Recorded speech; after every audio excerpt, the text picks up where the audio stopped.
Hello, everybody. Hey, I wanted to jump on here to do a quick update of the manhunt in Kentucky. It is still underway.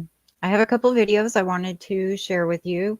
One was from an eyewitness that was there on the highway when this all went down, and then another video of an update from law enforcement. So we'll jump right into it. And the first one I want to play will be this one. It's just a couple minutes, but yeah, here we go.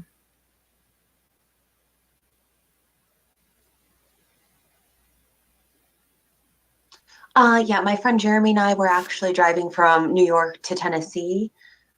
So we were on I-75 in Kentucky, around the London area.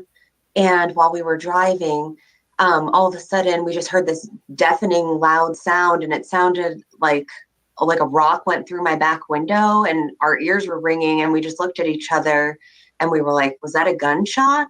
And then we were like, that can't be a gunshot, because we're driving down the highway.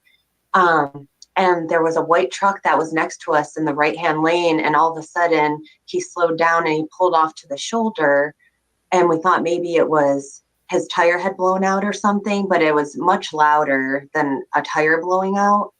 And it was just so loud and so scary, it's something very unexpected while you're just driving. So that was what had happened. And then a few minutes later, we just saw dozens of police vehicles going in the opposite direction. I believe it's northbound on I-75. And we were like, what is going on here? And we saw tons of tire shreds on the side of the highway, and just all these things were happening that didn't really add up. And about an hour later, we got a call from Jeremy's dad, and he said he was watching CNN and that there was an active shooter on I-75. And we were just beside ourselves, like, oh my God, did we just drive through a shooting? So we made it to Knoxville and got out and checked my car. And on the rim of I have a Toyota 4Runner, and on the rim there's a huge indent. It looks like a bullet divot, and then all the paint is chipped off of the back panel of my 4Runner. Yeah. Right. Right.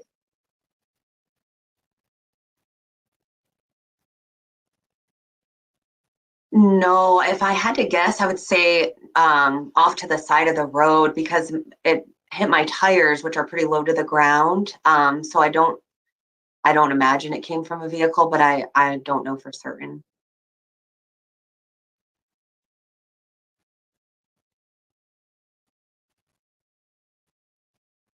Correct, yes.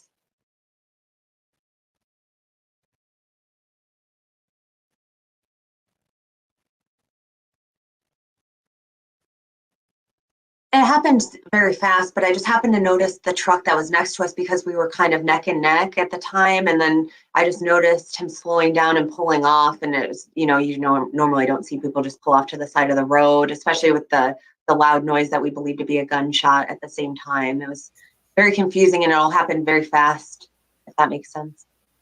Yeah, for some reason we're only hearing one side of the conversation. In other news, this home facelift device called MyoGlow by My Dermadream has been going viral. That one is from 11 Alive.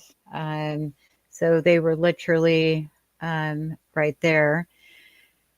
Now this other one, short clip, well, it's kind of like 20 minutes long, is from law enforcement. And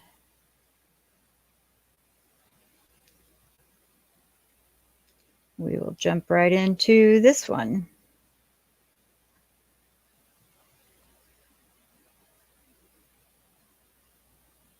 News, getting an update out of Kentucky of the suspect. So this is the latest. This one came out today, not that long ago. So this is the latest update that I can find anyway. suspected gunman accused of shooting 5 people on the highway, still on the loose. Let's listen on live now. Our post area, we did have a shooting that occurred. We have detained one person. We do have one deceased. This has nothing to do with what occurred in Laurel County. I want to continue to say, and I told you yesterday, there's complaints that happen all around us in all our communities, all the counties that we work, the little municipalities, and we're going to continue to investigate these complaints. And if it's another post area, we'll help another post. If another post has to come and help us, or a sheriff's department, or a small agency, we're going to continue to work together to not just solve crimes here in Laurel County, but other jurisdictions as well. And we'll get started. The Kentucky State Police continues to assist the Laurel County Sheriff's Office with the manhunt of Joseph A. Couch. We're going on 72 hours of this manhunt. We remain committed to resolving this situation as swift and safely as possible. We extend our sincerely gratitude to all the community partners, first responders, local, state, and federal law enforcement agencies such as Fish and Wildlife, Federal Forestry Service, ATF, FBI, U.S. Marshal Service, elected officials, and also churches and local organizations that has helped us to feed us, to make sure we got plenty of stuff to drink, and all the other agencies that are helping us that sometimes don't get named, like the sheriff's departments and the city police from outside of our jurisdiction here. But I want to give a big thanks to the London City Police. The London City Police has went way above and beyond.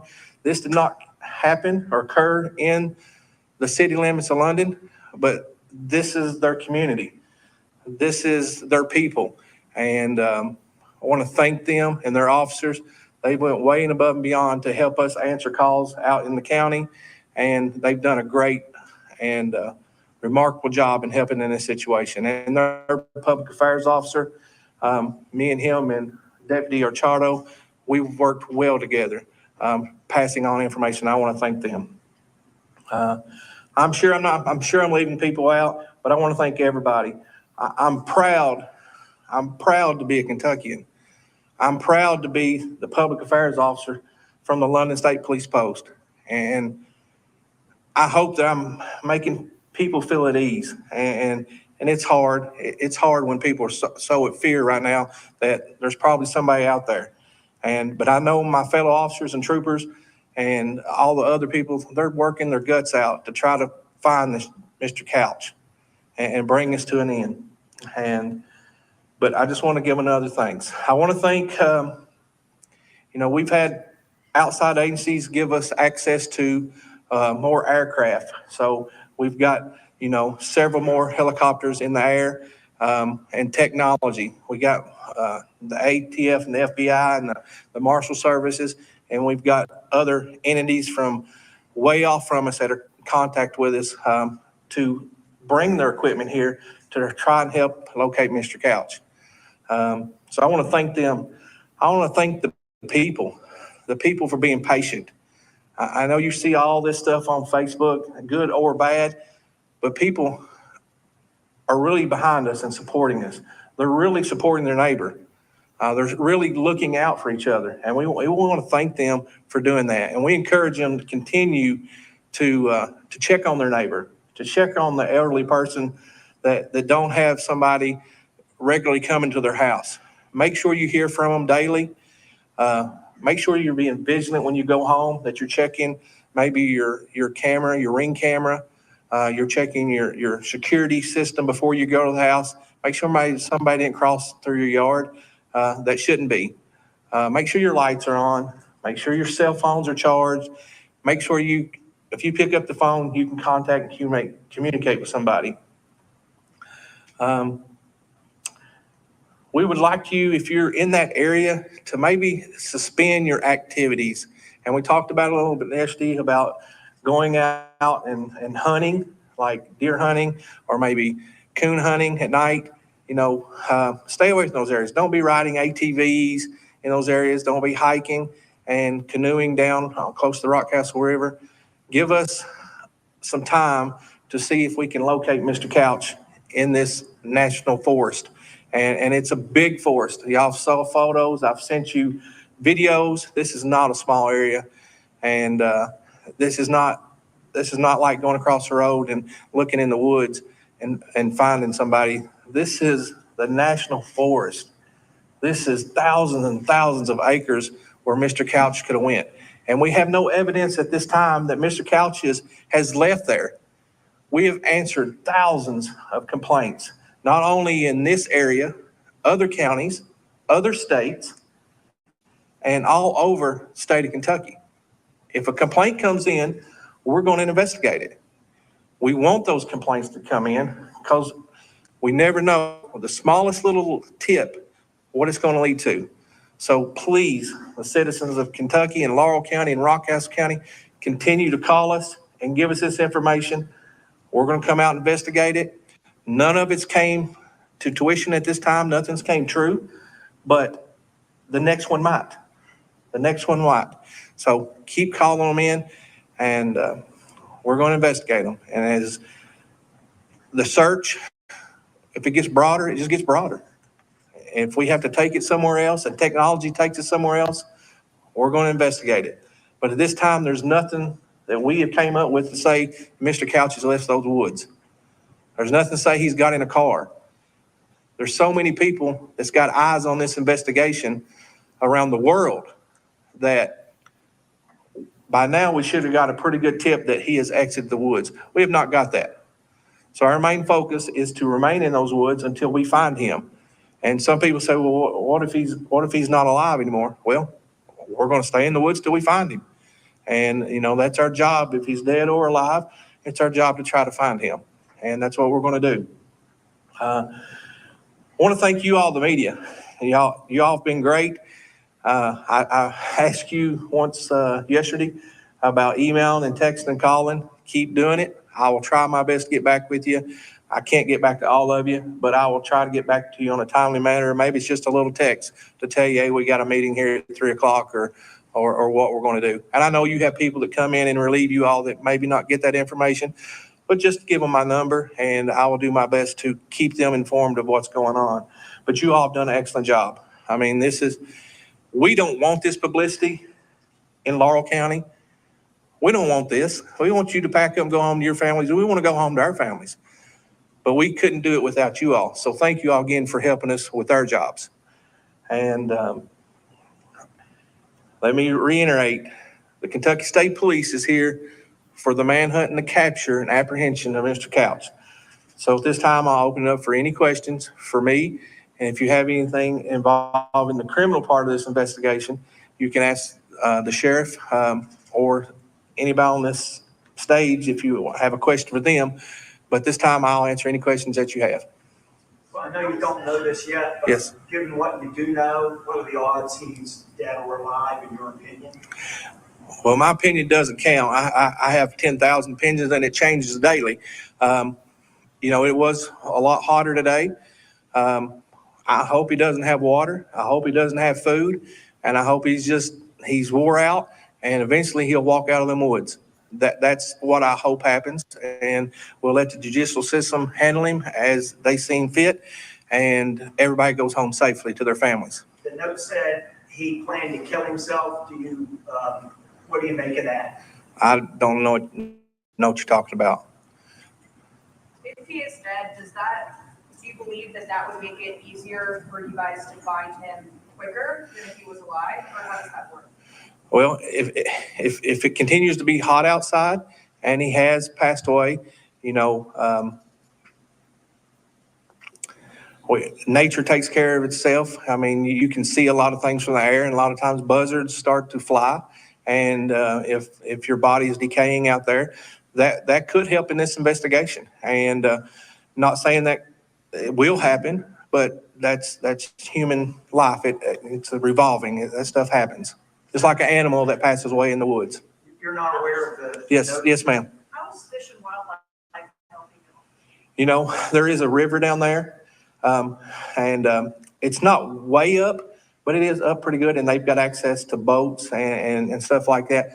And they've got technology too. They're constantly in the woods, and they have technology that we're using, plus just boots on the ground, relieving our troopers and our deputies that are, if I took off walking out here and walked a mile, I'd be a little out of breath. But I took off walking here and it's straight up and straight down, and I'm falling over rocks and through, briars and thickets.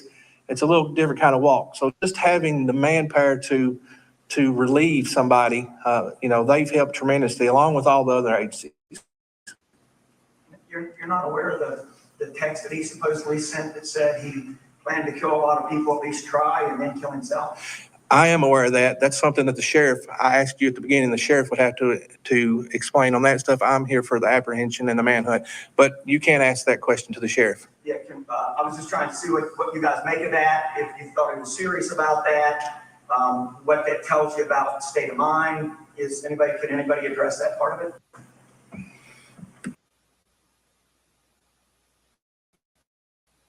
What I love about Home Chef is there's no guessing in the measurements. Everything's. Let's skip right past that commercial. We are aware of that. So, real quick, do y'all think Joseph Couch has passed away while on the run, or do you feel that he's still out there somewhere? I think he's still out there somewhere, in my opinion. Anything on this channel is my opinion only. Do your own research, all the blah blahs. But anyway, put in the comments what you think. This is an act of evil, in my opinion. We won't know more until law enforcement find him out there, whether he's still alive or not. I'm sure there's going to be lots more to this story.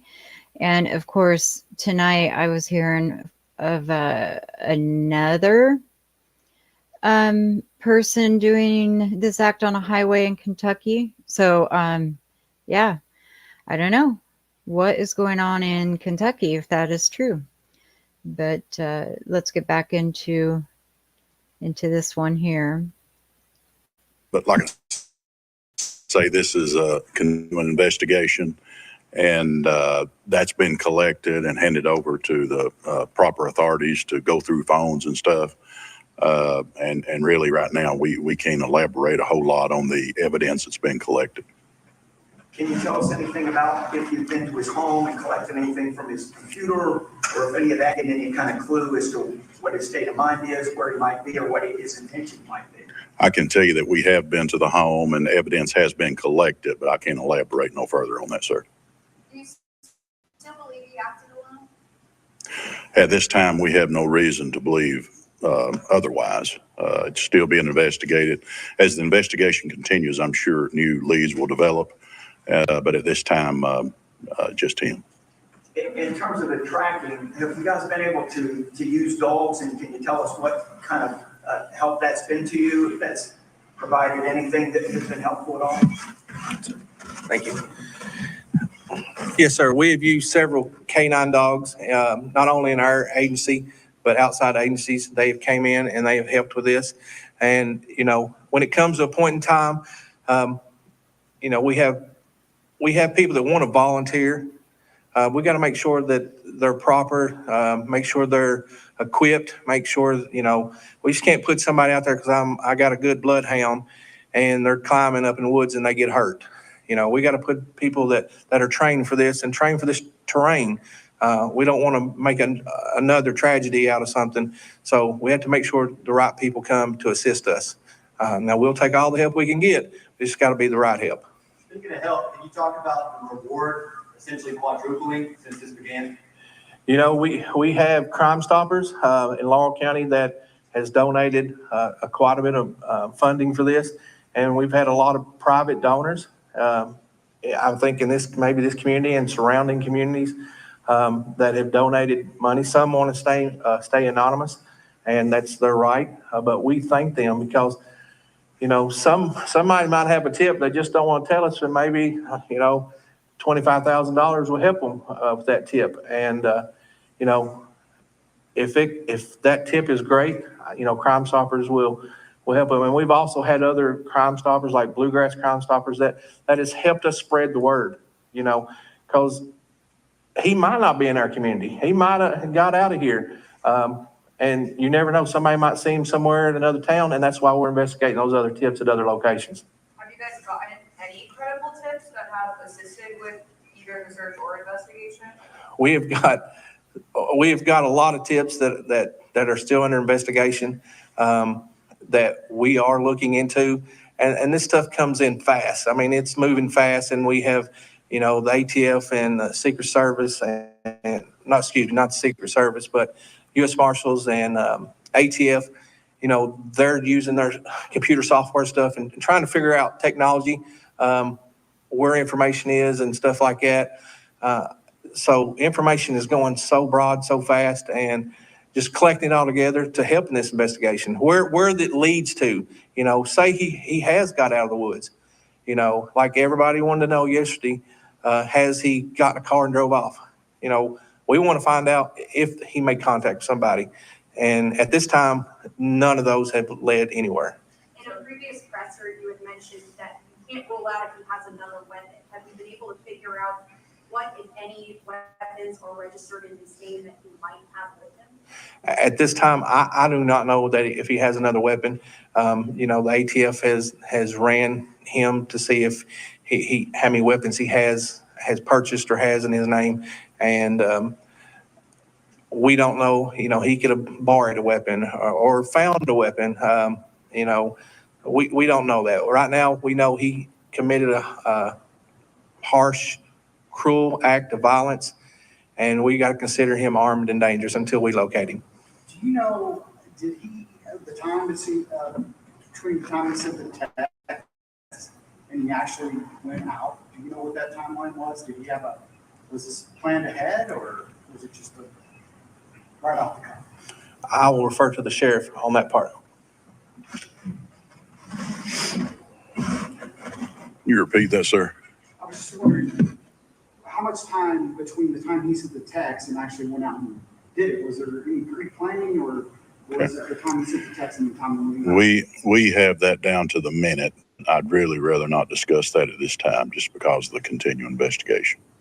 Is there any indication he took provisions with him or planned for a longer stay in the woods that you've been able to find so far? We have received information that we have checked on. We really can't confirm that at this time. There's several pieces that we have investigated, and we've recovered a lot of things, a lot of different things that's pertinent in the investigation that I can't reveal to you. That's about all I can tell you right now at this point. Do you think search should continue to cancel as the manhunt continues? I'm sorry? Do you think schools should continue to cancel as the manhunt continues? Well, they've chose to, and that's strictly, I've spoken to a lot of superintendents and personnel at the different schools, and they've chose to do that just as a safety precaution. We can't advise as Scotty said yesterday, we can't advise the superintendents on what action to take. That's solely up to them. A lot of businesses maybe, they're doing outside drive-throughs only and locking the doors, and that's just a precaution. If anybody wants to take a precaution, that's really left up to them. We're not putting nothing out on it. Have the searchers come across anything, even if any footprints in fire, anything like that at all? Well, the first night of the shooting and the next day, we did locate items that the sheriff's department and them had collected, and some of those items it's part of the evidence, but it's also some of the reasons we're still remaining in the woods, because we have nothing to say, hey, let's go outside of the woods, because we think that's where he's at due to some of that evidence. Now, I can't get into the evidence that was collected or found, but we're going to stay in there until we find him, until stuff takes us to another direction. And I believe the citizens, You know, if we just packed up the citizens of Lower River Road and Rockcastle County, they expect us to stay there as long as we can until we come to resolve to find, you know, Mr. Couch, or till we prove that he is no longer there. And, you know, that's why we do this job, is to protect the citizens. Sir, is there anything new in the last 24 hours? Do what, ma'am? Is there anything new that you have uncovered over the last 24 hours since you last spoke? You know, in the investigation part of it, I can't answer to that. You know, the sheriff's department's done a great job. They're working with us and our partners.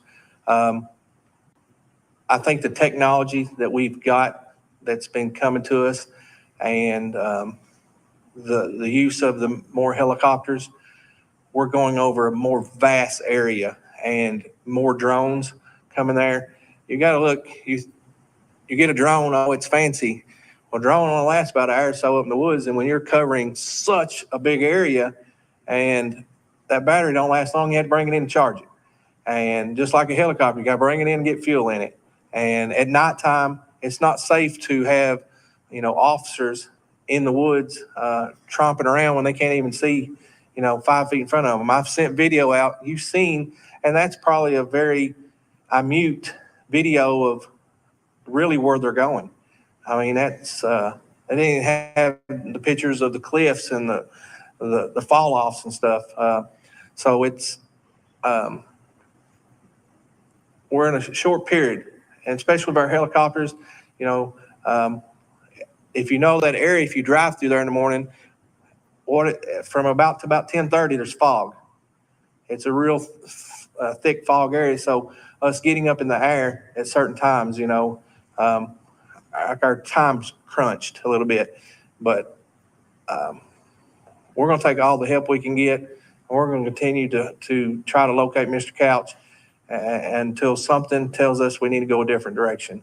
And I want to continue to thank you all. Y'all have asked great questions, and some of them, you know, we can't answer because it's part of the investigation, but some of them we can. And we want you to relay this stuff to the communities. And if I can answer anything else, I will. If not, we'll conclude this interview. Do you have any estimation of how much ground you all have covered? You say it's this huge area. Do you know how much you've, I don't want to say cleared, but Well, our ground teams, you know, there's like snails. They're going very slowly to make sure they don't leave anything unturned. You know, it might be a tree that's knocked over and doesn't look right the way it's knocked over, or something, a piece of trash on the ground, or candy bar wrapper, anything like that. I mean, we have to collect those, and because that might be part of the evidence. The helicopter, now, they can get up and they can look at a large distance. And, you know, the drones, not as much as a helicopter, but we cover a lot of ground with the helicopters. Can you tell us about any of the technology on those helicopters? Are they using that FLIR, that body heat, that sort of thing? And this time of year, do the leaves interfere with that, or have it been helpful? Well, right now, like you said it, the leaves, it's real thick. It's not really got cold enough to the leaves start, you know, falling right now. So it's very green.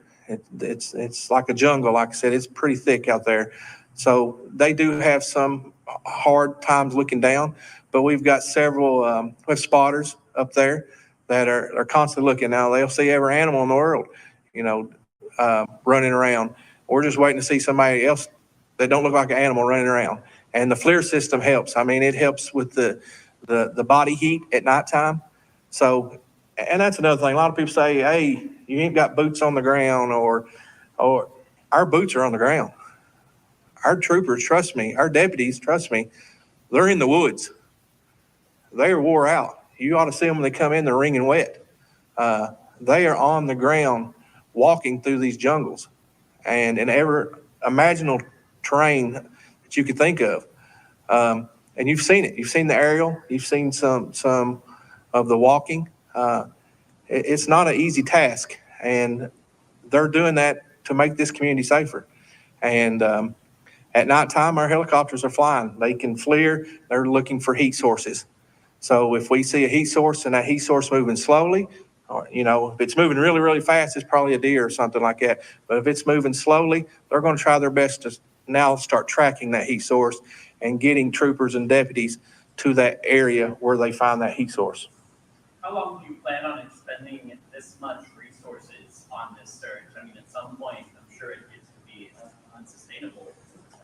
Well, we'll keep going until we're told otherwise, or until we can find Mr. Couch, or until something leads us in another direction. So there is that one. I do have another video. Looks like Court TV put one out. So let me grab this video here.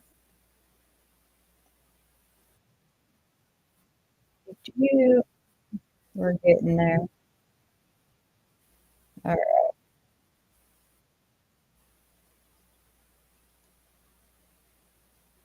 All right.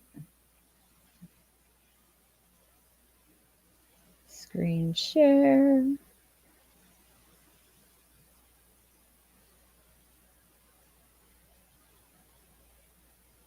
Let's see what this one.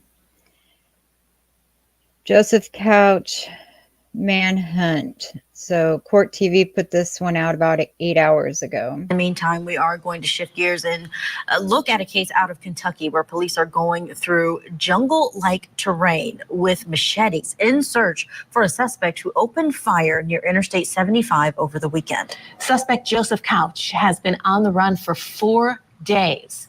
He faces multiple attempted murder and assault charges for allegedly shooting and wounding 5 people. Investigators say that he sent a text message vowing to, quote, kill a lot of people shortly before the shooting. Scripps News Kentucky obtained several of the 911 calls from the day of the shooting and has this update on the search for this suspect. The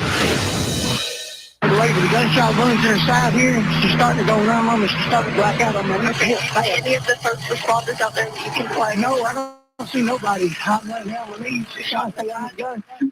She's shot in the side. When they called and said we have an active shooter, didn't believe it. My heart sank because it's like, they said this is real. People's been injured. Tonight in Laurel County, the manhunt continues for Joseph Couch, the man who police believe pulled the trigger, injuring several people Saturday. Kentucky State Police are heading up the search, but London police were among the first on scene and are still involved. We have been canvassing the outer perimeter and then any potential areas that he might have been. We've also increased patrols throughout those areas and in the city just to make sure that the citizens of London are safe. A $10,000 and $5,000 reward have been offered for information. If he's watching this, we hope that he turns himself in peacefully. And then if any of the citizens out there spot him, we ask that you do not approach. You call 911 and let our officers know any information that you have about him. London Mayor Randall Weddle says it's going to take every agency, every citizen to move past this horrific incident. Let's come together and let's get through this together because we have to do this as a community. Still with us, criminal defense attorney and former prosecutor Marie Pereira. Okay, Marie, a scary situation there. They've closed down the schools. Thankfully, the 5 people that he shot, they survived, but just a very scary situation to say the least. It really is. And when you really think about it, I read up on this. This guy purchased the gun legally and he purchased 1,000 rounds of ammunition. So he's ready. He's hiding out now.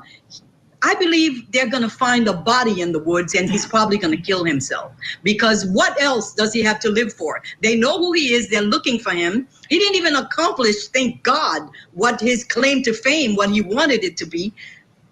Gun control is the issue. You see, he purchased it legally. They sold him all that ammunition. But why does he even have that type of rifle that he could hide from on top of a bridge or wherever and shoot at people who are driving by? Nobody should have guns like that. For what?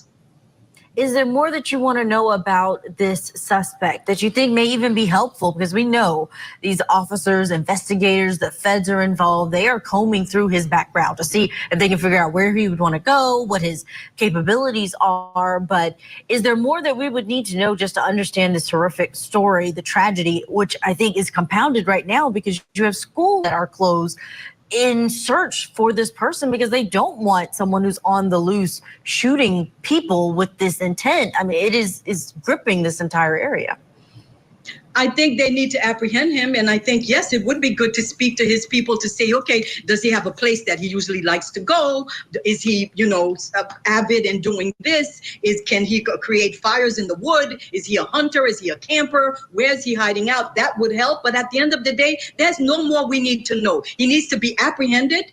If we're lucky, and I hate to say this, maybe he'll take out himself, because really, what else does he have to live for at this point? Because his life is over. And I don't think he cared about his life, because who does that?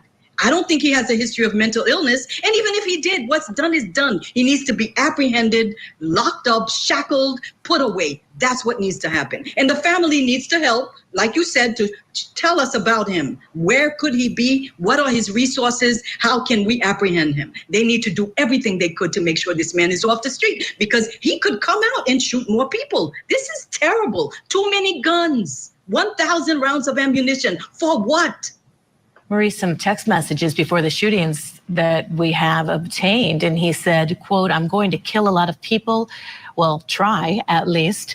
And then also, I'll kill myself afterwards." So yeah, just, like you said, maybe they will find him somewhere in the woods. Maybe he did kill himself, but hopefully we're just not going to end up seeing more shootings. The shootings are going to continue to happen because the guns are being manufactured. They're putting it out there into society, and mostly in America, because in other countries, you don't see this happening as often. There needs to be legislation to control the guns in the hands of the people it ends up in. It's not even an issue of, okay, we need to, just enough with the guns, because he purchased it legally. He purchased 1,000 rounds of ammunition. You have to ask yourself, what society do we live in that allows that type of purchase of an automatic weapon with that amount of bullets to go in the weapon? To do what? No good could come from that. That's where legislation in Congress needs to start. Listen, I'm no Philip Dubé, and I can't quote congressional laws, which I know he could, but I know this is wrong, and they need to get the guns off the street. The mass production of these types of weapons. It's not just like a little two-shooter. Weapons that allow you to murder people in a minute, hundreds of people. Why do we need weapons like this? I don't get it.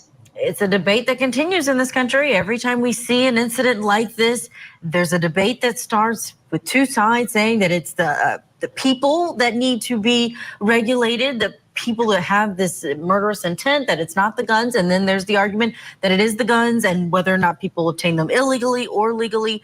Maria, I do want to shift our focus back to what actually is happening there in London and talk about the search as it continues. We know there's a press conference that's happening at 3 p.m. Eastern, so about in an hour.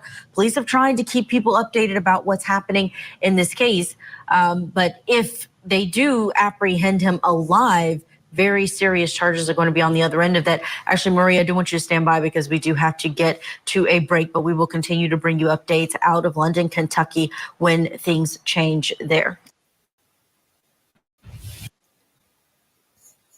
So that was the one from Court TV, and I believe what we watched right before that, that was the press conference.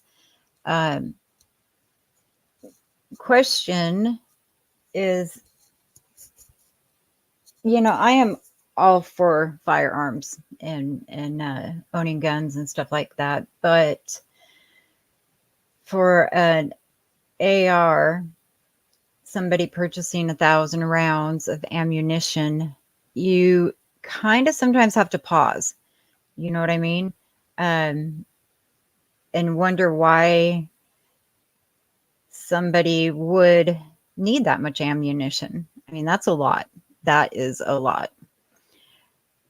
But I want to share, let's see here. Here we go. Just like the thumbnail, do not attempt to approach Joseph A. Couch. is 32 years old, white male, approximately 5'10", weighing about 154 pounds. So if you have any information on him, then get a hold of law enforcement. You know, don't take it upon yourself. You need to keep yourself safe. But guys, that's the latest. I just wanted to give you an update on this situation in Kentucky, and I will keep you posted if I see any more updates. All right. Thanks for watching.